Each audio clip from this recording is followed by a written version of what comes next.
नमस्कार, मैं हूं मीनाक्षी नागर और आप देख रहे हैं DNG न्यूज। चलिए बढ़ते हैं आज की बड़ी खबरों की ओर। 3 लोग से न्यारी मथुरा नगरी में ट्रेन के माध्यम से बड़ी मात्रा में श्रद्धालुओं का आवागमन होता है। इसलिए यात्रियों की सुविधार्थ मथुरा के जंक्शन रेलवे स्टेशन पर समय समय पर तमाम तरह की सुविधाएं की जाती है। आए दिन यहां पर VIP मूवमेंट भी होता रहता है, लेकिन तमाम सुविधाएं होने के बावजूद जंक्शन रेलवे स्टेशन पर कुछ भ्रष्ट अधिकारियों की वजह से कभी भी किसी भी यात्री की जान जा सकती है। ऐसा हम इसलिए कह रहे हैं क्योंकि प्लेटफॉर्म नंबर 8 पर खड़ी पैसेंजर ट्रेन कभी भी किसी भी यात्री का काल बन सकती है। पूर्व में चर्चाएं चली थी कि प्लेटफॉर्म नंबर 8 पर खड़ी पैसेंजर ट्रेन को 5 मई को किसी अन्य खाली पड़े ट्रैक पर खड़ा किया जाएगा, लेकिन 4 दिन बीत जाने के बावजूद पैसेंजर ट्रेन आज भी प्लेटफॉर्म नंबर 8 पर खड़ी हुई दिखाई दी, जिसकी वजह से यात्रियों को ट्रैक पर खड़े होकर ट्रेनों में चढ़ने को मजबूर होना पड़ रहा है।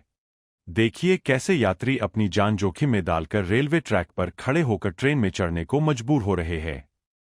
इस समय हम मौजूद हैं मथुरा जंक्शन के प्लेटफॉर्म नंबर 9 पर और यहाँ पर आप देख सकते हैं, मैं सर से कहूंगी कैमरा उधर करेंगे। ट्रैक पर, रेलवे ट्रैक पर कुछ लोग मौजूद हैं जो कि आपको अपनी स्क्रीन पर सब दिख रहे होंगे। ये लोग यहाँ पर मौजूद हैं। अभी मैं प्लेटफॉर्म नंबर 9 पर खड़ी हूँ। यहाँ से ठीक सामने प्लेटफॉर्म नंबर 8 है। इन लोगों के खड़े होने का जो कारण है, ये प्लेटफॉर्म नंबर 8 पर खड़ी हुई ये ट्रेन है। मैं सर से कहूंगी इस ट्रेन को एक बार आप दिखाइए स्क्रीन पर। ये प्लेटफॉर्म नंबर 8 पर ये ट्रेन है।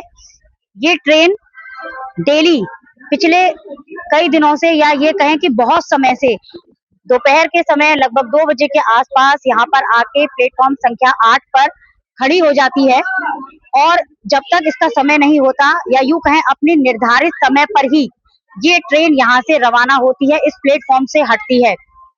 ऐसे में जिन ट्रेनों को प्लेटफॉर्म संख्या 8 पर आना होता है, वो बिना किसी चार्ट के प्लेटफॉर्म संख्या 9 पर उन ट्रेनों को डाइवर्ट कर दिया जाता है और ऐसे में सारी परेशानी सिर्फ और सिर्फ यात्रियों को होनी है।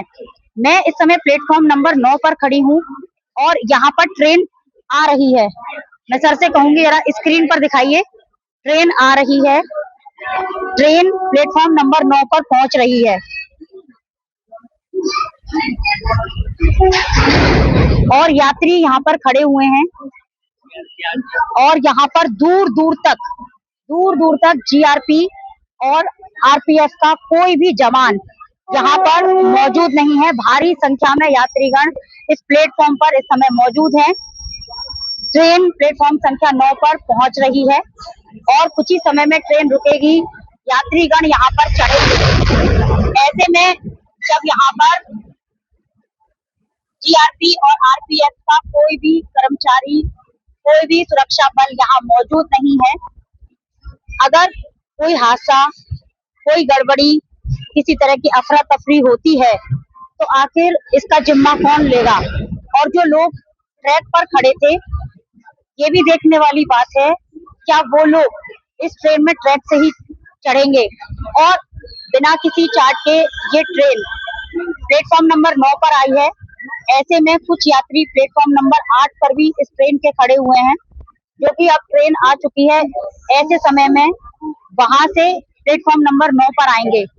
ऐसे समय में जब यहाँ पर कोई भी GRP और RPF की सुरक्षा कर्मचारी यहाँ पर मौजूद नहीं है, तो कोई भी बड़ा हादसा या कोई दुर्घटना हो सकती है।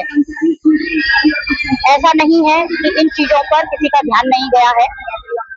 हमने लगातार कवरेज करके इस न्यूज को प्रसारित किया है और रेलवे विभाग को इस ओर ध्यान दिलाने के लिए ट्वीट भी किया है। ट्वीट के जवाब में यही आया कि इस समस्या का निदान करने के लिए उच्च अधिकारियों से बातचीत की जाएगी या उनकी निगरानी में कार्यवाही की जाएगी।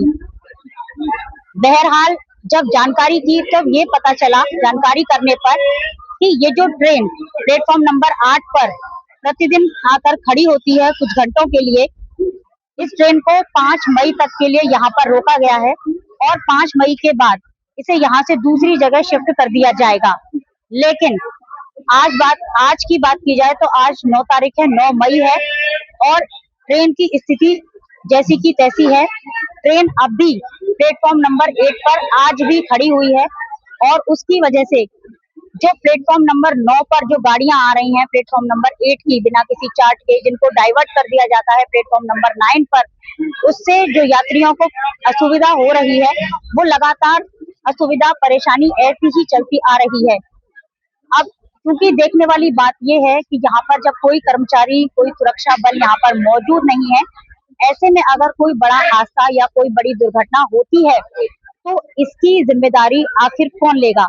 क्या जीएम इसकी जिम्मेदारी लेंगे या फिर डीआरएम? ऐसी ही और खबरों को देखने के लिए आप लोग देखते रहिए डीएनजी न्यूज। अपने साथी तरुण नागर के साथ मैं मीनाक्षी नागर, डीएनजी न्यूज के लिए। अग्रवाल न्यूरो हेल्थ केयर तथा Agarwal lung and allergy health care, neuro physician doctor Prince Agarwal एवं पल्मोनोलॉजिस्ट डॉक्टर गुंजन अग्रवाल के विशेषज्ञ मार्गदर्शन में संचालित, जहां उपलब्ध है दिमाग, नसों एवं मांसपेशियों से संबंधित संपूर्ण इलाज, लकवा, मिर्गी, सिर दर्द, सियाटिका, कमर एवं गर्दन दर्द, याददाश्त कमजोर होना, दिमागी बुखार, मांसपेशी व नसों में कमजोरी, कंपन, बेहोशी, चक्कर आना, नींद की समस्या का सफल उपचार। वहीं पल्मोनोलॉजिस्ट फिजिशियन द्वारा सूखी खांसी, सीओपीडी, अस्थमा, टीबी, फेफड़ों में पानी, दमा एवं सांस फूलने का संपूर्ण उपचार। हमारे यहाँ पे नसों से संबंधित सारी बीमारियों का इलाज पूरी तरह से किया जाता है। नसों से संबंधित जितनी भी जांचें होती हैं, जिसमें ईईजी, एनसीबी, ईएमजी सारी जांचें होती हैं, हमारे यहाँ पे डे केयर फैसिलिटी अवेलेबल है। हमारे यहाँ पे फिजियोथेरेपी, रिहेबिलिटेशन अवेलेबल है और नींद से जुड़ी जितने विकार होते हैं उससे रिलेटेड जितनी भी जांचें होती हैं हमारे पास अवेलेबल है। हमारे पास सांस से संबंधित बीमारियों के लिए डॉक्टर गुंजन अग्रवाल भी अवेलेबल है और सारी जांचें हमारे यहाँ पे हो जाती हैं इससे संबंधित। अग्रवाल न्यूरो हेल्थ केयर एवं Agarwal lung and allergy health care, विधायक पूरन प्रकाश जी के निवास के सामने, कृष्णा नगर, मथुरा।